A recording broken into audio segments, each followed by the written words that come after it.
পৃথিবী শান্ত স্থির, কিন্তু হঠাৎ পায়ের নিচের মাটি কেঁপে উঠল। মুহূর্তেই সাজানো জনপদ পরিণত হলো ধ্বংসস্তূপে। কোনো পূর্ব সংকেত ছাড়াই প্রকৃতির যে রূপটি সবচেয়ে বেশি আতঙ্ক ছড়ায় তা হলো ভূমিকম্প। কিন্তু কেন এই কাঁপুনি? মাটির কত গভীরে এর জন্ম? আর ইতিহাসের পাতায় এটি কিভাবে মানচিত্র বদলে দিয়েছে? বিরল ভাবনার আজকের পর্বে আমরা জানব ভূমিকম্পের আদ্যোপান্ত। চলুন তাহলে একটু গভীরে যাওয়া যাক। প্রথমে বিজ্ঞানের ভাষায় বোঝা যাক, পৃথিবীর কঠিন ভূত্বকের কোনো অংশ যখন প্রাকৃতিক কারণে হঠাৎ ক্ষণস্থায়ীভাবে কেঁপে ওঠে তাকেই ভূমিকম্প বা আর্থকুয়েক বলে।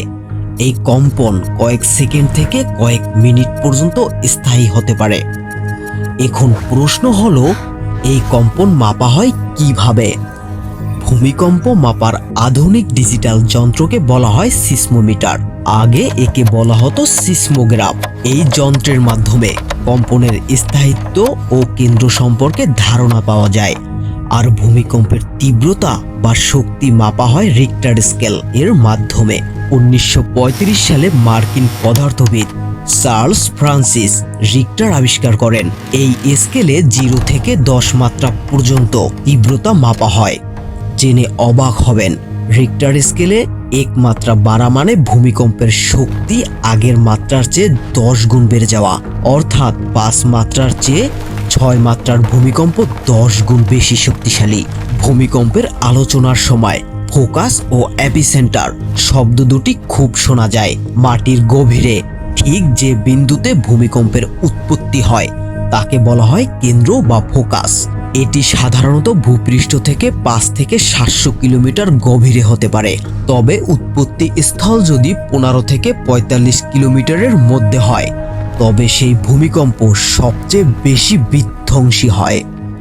আর কেন্দ্রের ঠিক সোজাসুজি উপরে ভূপৃষ্ঠের যে জায়গাটি থাকে তাকে বলা হয় উপকেন্দ্র বা এপিসেন্টার। এই উপকেন্দ্রেই ক্ষয়ক্ষতির পরিমাণ সবচেয়ে বেশি হয় এবং দূরত্ব বাড়ার সাথে সাথে কম্পন কমতে থাকে। কিন্তু এই কম্পন সৃষ্টি কেন হয়? এর প্রধান কারণ প্লেট টেকটনিক। আমাদের পৃথিবী কতগুলো বিশাল ভাসমান প্লেটের উপর দাঁড়িয়ে আছে। এই প্লেটগুলো যখন নড়াচড়া করে বা একে অপরের সাথে ঘষা খায় তখন সীমান্তে প্রচণ্ড শক্তির সৃষ্টি হয়। প্রশান্ত মহাসাগরীয় রিং অফ ফায়ার এবং আমাদের নিকটবর্তী আল্পস হিমালয় অঞ্চলে এ কারণে সবচেয়ে বেশি ভূমিকম্প হয়। দ্বিতীয় কারণ হলো অগ্ন্যুৎপাত। 1918 সালে ইন্দোনেশিয়ার ক্রাকতোয়া আগ্নেয়গিরির বিস্ফোরণ তার বড় প্রমাণ। এছাড়াও ভূগর্ভস্থ বাষ্পের প্রচণ্ড চাপ, পৃথিবীর তাপ বিকিরণের ফলে শিলাস্তরের সংকোচন কিংবা পার্বত্য এলাকায় বিশাল ভূমিধস বা হিমানি সম্প্রপাতের কারণেও মাটি কেঁপে উঠতে পারে। এমনকি খনির খনকাজ বা ভূগর্ভস্থ ধসের কারণেও মনুষ্য সৃষ্টি ভূমিকম্প হতে পারে। ভূমিকম্প কেবল মাটিই কাঁপা নয়, এটি পৃথিবীর মানচিত্রও বদলে দিতে পারে। এর ফলাফল অত্যন্ত ভয়াবহ। প্রথমত পর্বত বা ফাটল সৃষ্টি হয়।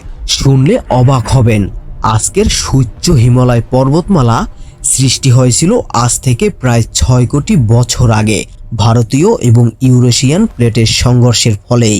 আবার 2010 সালে চিলির ভূমিকম্পে বা জার্মানির ব্ল্যাক ফরেস্টের মতো স্তূপ পর্বত সৃষ্টিতেও ভূমিকম্পের হাত রয়েছে। দ্বিতীয়ত সুনামি ও বন্যা।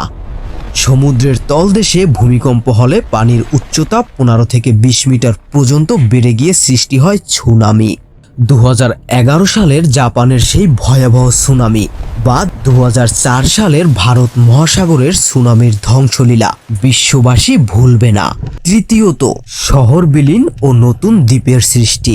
1692 সালে জ্যামাইকার পোর্ট রয়্যাল শহরটি ভূমিকম্পের ফলে পানির নিচে তলিয়ে যায়, যাকে ইউনেস্কো আন্ডার ওয়াটার সিটি ঘোষণা করেছে। অন্যদিকে 2013 সালে পাকিস্তানের বেলুচিস্তানে ভূমিকম্পের পর সাগরের বুকে জালজালা কোহ নামক একটি নতুন দ্বীপ জেগে উঠেছিল, যা পরে আবার ডুবে যায়। চতুর্থত নদীর গতিপথ পরিবর্তন। ভূমিকম্প নদীর স্রোতও ঘুরিয়ে দেয়। 1987 সালের ভূমিকম্পে ব্রহ্মপুত্র নদের গতিপথ পাল্টে যমুনা নদীর সৃষ্টি হয়। 1950 সালে আসামের ভূমিকম্পে দিবাং নদীর গতিপথ বদলে গিয়েছিল। প্রযুক্তির এত উন্নতির পরেও ভূমিকম্পের সঠিক পূর্বাভাস দেওয়া আজও সম্ভব হয়নি। এটি আকস্মিক এবং অপ্রতিরোধ্য। তবে সচেতনতা এবং ভূমিকম্প সহনীয় অবকাঠামো ক্ষয়ক্ষতি অনেক কমাতে পারে। পবিত্র কুরআনে মহান আল্লাহ সতর্ক করে বলেছেন, হে মানুষ, তোমরা আমাদের প্রতিপালককে ভয় করো। কিয়ামতের ভূমিকম্প এক ভয়ঙ্কর ব্যাপার। ভিডিওটি ভালো লাগলে আমাদের চ্যানেলটিকে সাবস্ক্রাইব করতে ভুলবেন না। বিরল ভাবনার সাথেই থাকুন।